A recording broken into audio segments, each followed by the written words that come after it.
I am very pleased to welcome to kick us off Nicholas Logothetis, co-founder and chairman of Concordia. Nick? Thank you, Kevin, and good morning, everyone from Washington, D.C.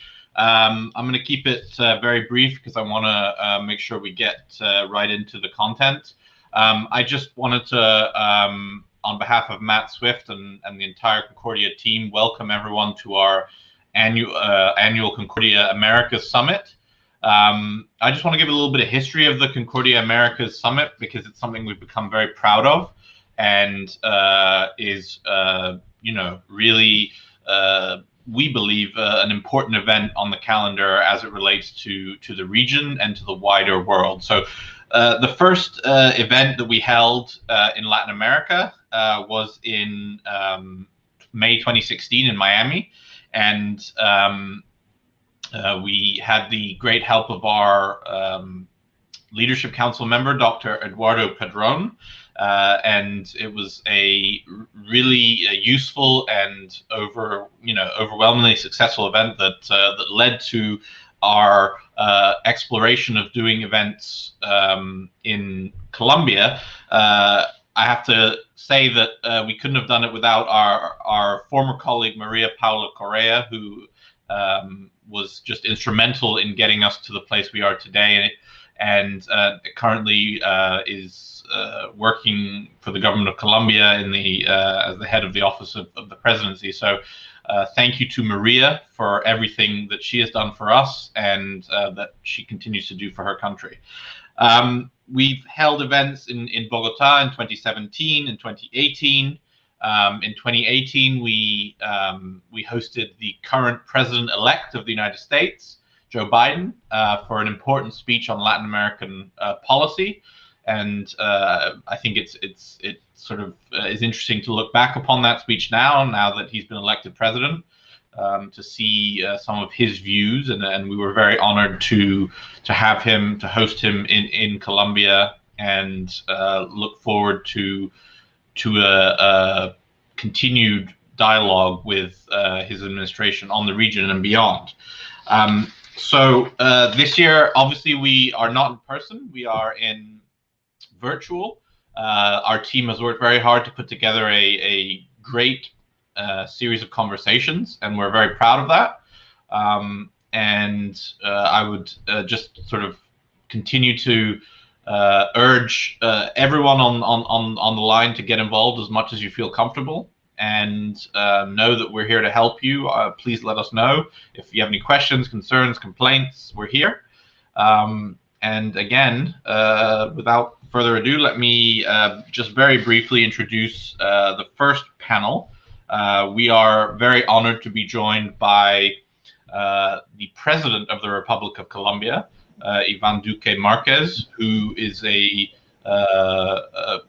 if I may be so bold, a friend of mine and someone I've known for a long time, and a real patriot, and someone who has supported Concordia from its very early days. And so we are very honored to have the president back with us.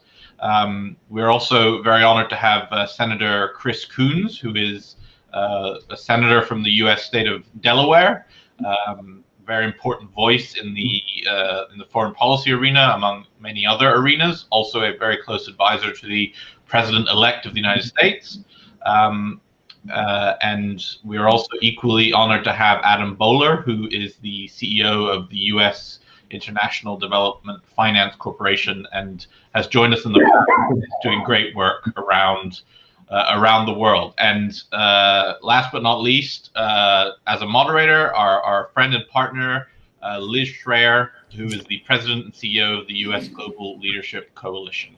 So having said all that, I'll hand it over to Liz, and thank you again all for joining us. Great. Well, thank you, Nick, and good morning, everybody. What an honor it is to be with my fellow panelists. A few opening remarks. First, it is fantastic to be back on the Concordia stage to kick off the plenary for America's Summit. Our topic could not be more timely, more important, to explore the significant and long-standing bipartisan relationship between the United States and the Republic of Colombia. Just a few comments. You know, I have this unique perspective because I run a big tent coalition of Democrats, Republicans, independents, businesses, NGOs, faith, and military that work together on the importance of development and diplomacy to advance economic stability in the world. And 2 nights ago, we celebrated this kind of star-studded virtual celebration of 25 years. And part of it was I got to interview Democrat and Republican former secretaries of state and defense, people like Condi Rice and Madeleine Albright and Colin Powell. And guess what they talked about? They talked about one of the greatest success stories of foreign assistance and development diplomacy, Plan Colombia, which is 2 countries working together to help transform Colombia in a bipartisan success story over multiple administrations. Saw challenges, saw opportunities, and here we are 20 years later of our countries with the shared significance trade and security partnership. So this morning, we're going to have a conversation to build on that story with modern day version of a shared partnership. New challenges, new opportunities, but to look at how we accelerate this bilateral economic security relationship. So you see my panelists, they're amazing. Welcome to the President of Colombia, His Excellency President Duque, a very important, respected member of the Senate Foreign Relations Committee, my dear friend, Senator Chris Coons, welcome. And of course, the CEO of the newly created Development Finance Corporation, Adam Boehler. Now, here's the trick. You've got such short amount of time. When I ask you my questions, you got like 3 minutes to answer questions that can take an hour and a half. President, okay, I'm going to start with you. Right before COVID, I was coming to visit you with a bipartisan group of members of Congress to Colombia. We had a dinner scheduled with you. Unfortunately, it didn't happen. But one of the topics was to talk about last summer's announcement of the U.S.-Colombia Growth Initiative that was building on a successor to Plan Colombia. And I'd love you to kick off the conversation to talk about a quick snapshot of understanding the cocoa problem in Colombia and a glimpse of the work that your administration is doing to combat this issue. Mr. President. Thank you so much, Liz. It's a great pleasure to see you again. It's a great honor to be here with Senator Coons. Senator Coons, thank you so much. And my good friend, Ann Boehler, thank you for joining us. Liz, what I'll say is, as you well pointed out, the relationship between Colombia and the U.S. has been a success story because it has been bipartisan, because it has been bicameral, and because it's based on shared principles. And I can say today that 20 years ago, during the Clinton administration, when Plan Colombia was built, a new form of bilateral relationship took place. So Plan Colombia became a very important tool during the Clinton administration. During the Bush administration, it was strengthened, and we also opened the scope for the free trade agreement between Colombia and the U.S. Mm-hmm. We had also, during the Obama administration, not only the implementation of the free trade agreement, but also we opened new areas of cooperation. And during the Trump administration, we have also strengthened the bilateral relationship in such a way that trade, innovation, protection of human rights, and something that is important, protection of the migrants, looking at the crisis that we have seen in Venezuela, has been tremendous, but also the support for our security purposes of defeating narco-terrorism. So when people ask me, was Plan Colombia a success story? I believe yes. Plan Colombia, when we look at where we were in 2000, when we had more than 180,000 hectares of coca, until 2014, it was reduced to less than 60,000 hectares. But it was also a counterinsurgency program, and it was also a program aimed to generate stability throughout the territory. And we saw the reduction of kidnappings, homicides, and other crimes. Definitely, there was a big challenge between 2015 and 2018 that we must recognize, and is that there was an exponential growth of illegal crops. Between 2015 and 2018, we passed from less than 60,000 hectares to more than 200,000 hectares. Why did that happen? I think there were many decisions made, including the stopping of the aerial spray program. And at the same time, there was the idea that the program of substitution was going to be successful, and it wasn't. So when we took office in 2018, we decided to put a framework that is aimed to achieve four purposes. First, to stop the exponential growth, we did it. The second thing, we decided to accelerate the reduction while also putting forward a process so that we can reestablish the aerial spray program based on the protocols that were established by the Constitutional Court. And third, we're going to combine security with social investments in the areas that have been badly hit by violence. So that's the reason why, since 2018, we have been building the idea of a new face of Plan Colombia, of a new stage of the bilateral relationship that is actually looking at those objectives. And I think Colombia growth, and I'm going to finish there, Colombia growth today, Liz, Colombia growth represents an opportunity in trade, an opportunity for peasants that are getting into legal income and sustainable income, and something that is also very important, to increase the capacity of security to reduce by 50% at least the amount of coca crops by 2023. If we have the aerial spray program, if we combine with the other areas, we can even get much higher than that. And that's where we are today. And I think our purpose is that this continues to be bipartisan, bicameral, and that we continue to achieve these purposes in the short term. It's incredibly exciting, and I want to hear from the bicameral part and the bipartisan part of the U.S. side. And Adam, summer of 2019, you went to Bogota. You were with the president, and you announced this $5 billion initiative. And when you did, you called it a new Plan Colombia, taking aid to the next level. And so how do you see development finance, the Development Finance Corporation, tackling the challenges in Colombia, not just to help the people of Colombia, but you also talk about it in terms of how it matters to America? Thanks, Liz, and thanks for having me here. So when we headed out, and I think this is one of the key aspects of the BUILD Act that set up DFC, is establishing an economic arm of the government that can work with the other agencies to accomplish an objective. And I think Colombia is a perfect example of the potential of DFC. So the initial read we got before we went out, and I remember the first time I met President Duque at an event, and we were meeting before dinner, and we were discussing it. And I said, you know, what was unbelievable is that in Colombia, the total net revenue of farmers on coca is about $1 billion a year. And yet the United States spends over $10 billion a year fighting cocaine. So that kind of disconnect. And so at the end of the day, when we started to look at it, we said, how can we use economics to help solve this?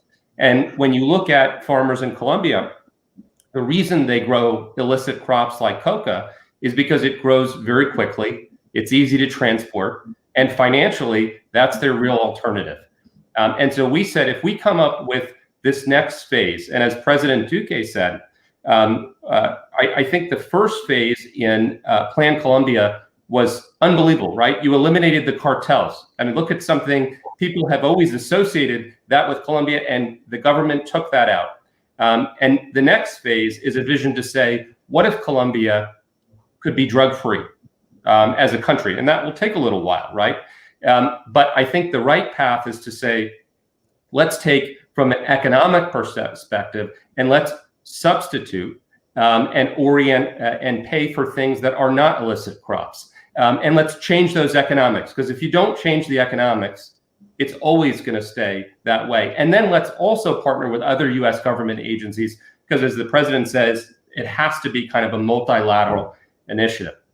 And one of the unbelievable things about this initiative, as you mentioned, Liz, is the support. And so I know, Senator, I won't take up the senator's time, but I just want to recognize when we discussed with him, he's been such an unbelievable champion. And you see that in pro-Colombia, right? I mean, this is not a Republican initiative. It's not a Democratic initiative. It's an American initiative for one of our closest friends where we rely so heavily. And so Senator Coons has been an unbelievable champion here of driving this U.S.-Colombia growth initiative forward, along with other senators too. But I have to say, Senator, you've been at the forefront. There's Senator Cardin's been unbelievable. Senator Graham, it's been a real SFRC, Menendez, Risch, right? So you have a group of support, but with Senator Coons really at the helm here driving this, but has been an unbelievable bipartisan support. But if we orient this, how can we have a vision where Colombia is strong, where the farmers are economically strong and making more money from crops versus illicit crops? So let me jump off on that. Senator, you are the architect of the BUILD Act. And for those that don't know what that is, you're going to explain, but it established what Adam is running. This newly created Development Finance Corporation that literally puts development finance on steroids. As you think about the mission of the BUILD Act, your vision, your goals to enhance Americans' development tools, how do you and your colleagues think about this partnership with Colombia, looking at the President Duque, and that we're kicking it off, it's working, and bring in the Capitol Hill perspective about why this is so important to America? Liz, I'm sorry, I'm having trouble hearing you. You want me to speak next? I do. It's all yours. We just said so many wonderful things about you. Thank you, Liz, for being a great facilitator, and to Nick and everyone at Concordia. Mr. President, it's a delight to be with you again. I'm so grateful for the enduring partnership between our nations.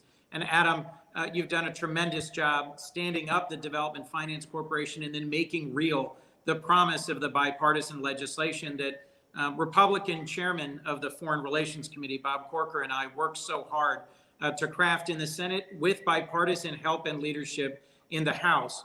I think one of the best features of the United States relationship with Latin America has been the U.S.-Colombia relationship. And Liz, as you were saying at the U.S.GLC dinner the other night, leaders of both parties, of Republican and Democratic administrations, looking backwards, recognize the U.S.-Colombia partnership that led to Plan Colombia and led to really positive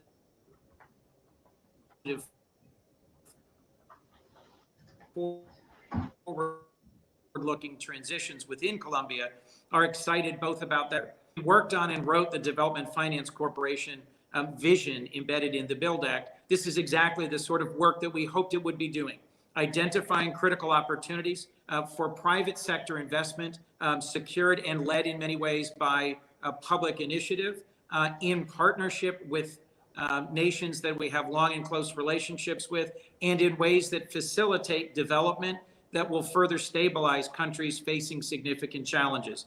We had no better model in mind than Colombia and Plan Colombia, and Adam has done a tremendous job at making the Development Finance Corporation a development finance corporation. So I look forward to how we will be working in the years ahead. Leaders of both parties have long said that the U.S.-Colombia relationship is a linchpin to the United States engagement and relationship with Latin America. Mr. President, I wanted to make sure I thanked you for your remarkable engagement with the people of Venezuela. There are 2 million refugees from Venezuela currently in Colombia. We have a global humanitarian crisis where you have been at the forefront of the response, and we have some real challenges in the years ahead. But Adam, with your vision and your initiative, renewed investment in Colombia as we open another chapter in the U.S.-Colombia relationship begins us on a strong footing. And Mr. President, I look forward to working with you in my role here as a senator in making sure that we continue to make progress in providing for transparency, in providing for a better alternative for farmers and those in agriculture in Colombia, and in providing the investment. If you provide the environment that attracts investment, we will help facilitate the investment, and together we can write a new chapter in the U.S.-Colombia relationship. Thank you so much. let me pick up on that last point about where we're going. And Mr. President, ask you this. One of the reasons that Plan Colombia was a success, as you know well, is the private sector came in as an important partner. In this initiative, U.S. is Colombia's largest trading partner. Hundreds of businesses are operating in Colombia. A key part of this new initiative that started last summer is that the private sector is right there at the beginning. Can you talk about why this is so important to you, and are they stepping up? Is the business community there? Liz, let me try to summarize the importance of Plan Colombia. Let's look at Colombia in the last 20 years, because I think this is a 20-year story to tell. In 2000, there was an article published in Foreign Policy where they had a list of countries that were in the midst of becoming failed states. And unfortunately, Colombia was there. Now, since Plan Colombia, what we did is recover security and the rule of law in the territory. And hand in hand with that came also the free trade agreement between the United States and Colombia. So both things started to go hand in hand. Now, where we are today, and I'm going to give you some very important figures. Kidnapping was for decades a horrible pain in Colombia. This year, as we also did it last year, we're having the lowest rate since 1974. When we look at homicides, we're going to close this year with the lowest homicide rate since the year I was born, 44 years ago. We're going to reach this year the highest amount of seizures of drugs ever achieved by Colombia. And we're doing the most incredible process of manual eradication of illegal crops this year. And this is happening at the same time where, with the help of the United States, in a bipartisan and bicameral way, we have become a member of the OECD. 20 years ago, nobody would have thought that we were going to get there. Today we are. So now when I look at the Colombia growth, and when I look at the next stage, it's combining everything that unites us in the bilateral relationship. So it's trade, yes. It's security, yes. It's also innovation. And something that I know is very important to Adam and also to Senator Coons, and Senator Coons has been a champion in this, is also how do we work together to mitigate the effects of climate change? Last week, we made a commitment that Colombia is going to reduce CO2 emissions by 51%, looking at 2030. And it's a major commitment, considering that we only represent 0.4% of the global emissions, but we're one of the highly exposed countries in terms of climate change. But doing this implies to have renewable energies, electric vehicles, to have the environment as a cornerstone of our national policy, and at the same time in our multilateral policy. And when we're thinking on working with communities, and that's something that Adam has been doing with DFC, and we have got a strong support from Senator Coons, is that when we look at communities, we want to get there with tertiary roads. We're going to have the biggest budget ever for tertiary roads in 2021. We're going to have the largest investment in water and storage in communities in Colombia, and we're going to achieve the highest budget ever on education and healthcare in 2021. This has been built because the fundamentals are good. And this is a success story to tell. Because if the United States think on how to work with another country in a long-term perspective, it has to be bicameral, it has to be bipartisan, and it has to be based in principles, and also in combining all the development financial tools. And that's why I value that DFC has been recently created and has said, okay, we're going to work hand in hand with USAID. We're going to go work hand in hand with H.E.Ivan Bank. We're going to work hand in hand with all the institutions that we have in the United States to mobilize investment that is a win-win, so that the investors win, but they make a good effect in Colombia, generating jobs and transforming the way of living. Fantastic. Last time I was with you, Senator, can you hear me? I want to make, so I'm going to come to you, kind of. Well, you'll answer whatever you want. The last time I was with the Senator and Adam on a program was when we were in Delaware virtually. 1,500 of your constituents talking about why leading globally matters locally. And it's the economy. This is exactly what President Duque was just talking about. $14 billion of trade between the US and Colombia. So make this connection. Why does this matter to America? And Adam, my question to you is, this bolsters our economic opportunity. And I want you to talk about how important this private sector is. We just have a couple minutes left. Senator, you go first. So I'll try to be brief. Thank you, Liz. The port of Wilmington, Delaware, in my small state, is a busy port, and it actually employs hundreds and hundreds of people. It is one of the few places where with just a high school diploma, you can still get a great job that provides good benefits and good pay. The single largest volume of imports comes from Colombia and is bananas that come from a port on the northern coast of Colombia. The second largest volume is from Chile and is grapes. Delaware has a specialty produce importing port that serves the entire center of the United States out of our little city. So when I have to talk to audiences at home and explain to them, why should I be engaged in, why should I care about prosperity in other parts of the world? Part of it is that we benefit from jobs and opportunity in my state. Now we have much more sophisticated relationships between the United States and Colombia than just the importation of fruit.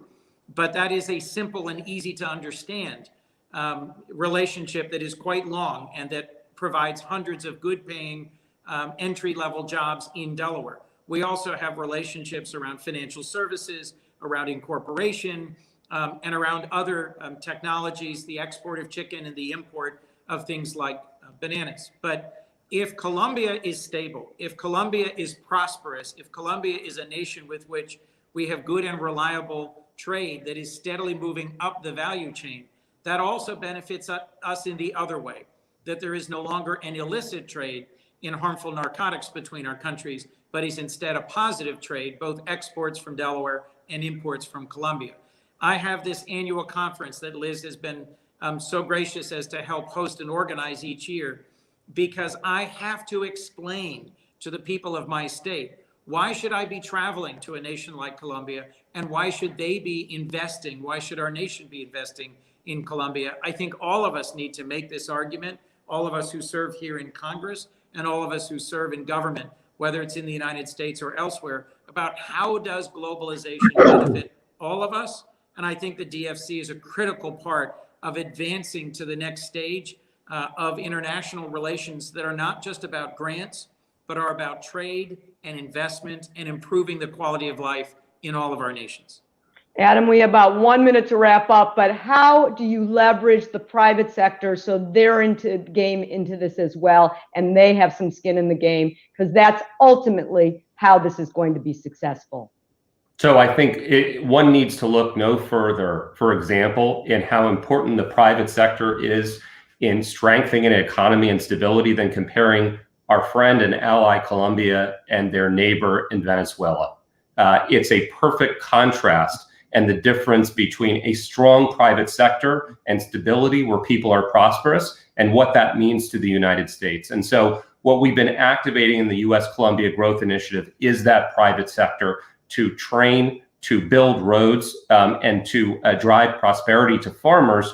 So that way you have a base on which to build. So the illicit drug trade, not only does it kill people in the United States, but it hampers the private sector. And so creating that stability not only benefits Colombia as a country, but it benefits the United States and our trade together. And that's extremely important for jobs domestically and for our domestic economy, as well as Colombia. So together we grow stronger. So if Concordia is nice enough to invite the four of us back next year at this time, and I were to ask you, what is the one thing that says this was successful? You get 15 seconds to answer one thing. Adam, what's the one thing? I'd like to see illicit drug trade down and greater investment in the private sector. Senator Coons, what's your one thing? Steady growth in the Colombian economy, steady growth in our trade. President Duque. Colombian Growth Initiative in motion and becoming a next new referent for the world in bicameral and bipartisan relationship between the United States and other countries. Remarkable discussion that we get to see what is possible when government, the private sector, in a bipartisan way work together with a shared goal. Gentlemen, thank you for sharing your wisdom and your thoughts. Wonderful discussion. Thank you all. And back to you, Concordia. Thank you so much, Liz. Thank you so much, Adam. Senator Coons.